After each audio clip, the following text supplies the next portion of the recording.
భాగాలు, మొక్క యొక్క భాగాల గురించి మనం విన్నాం, తెలుసుకున్నాం కదా. అక్షయ, మొక్క యొక్క భాగాల్లో ఫస్ట్ ఏంటి? వేరు. తర్వాత ఏంటి? కాండం. కాండం అంటే ఏంటి?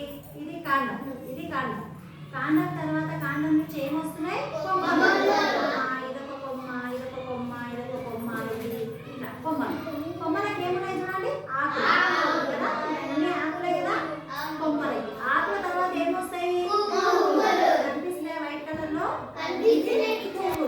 పువ్వుల తర్వాత కాయలు. ఇక్కడ మిరపకాయలు కనిపిస్తున్నాయి కదా మనకి మిరప చెట్టుకి, కాయలు.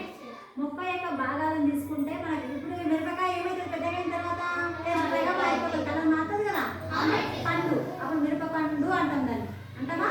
కాయనం, పండు అంటాం. అట్లా ప్రతి ఒక్క పండ్ల చెట్లు కానీ, కూరగాయల చెట్లు కానీ, పంట మొక్కలు కానీ అన్నీ మనకి ఏమందిస్తాయి?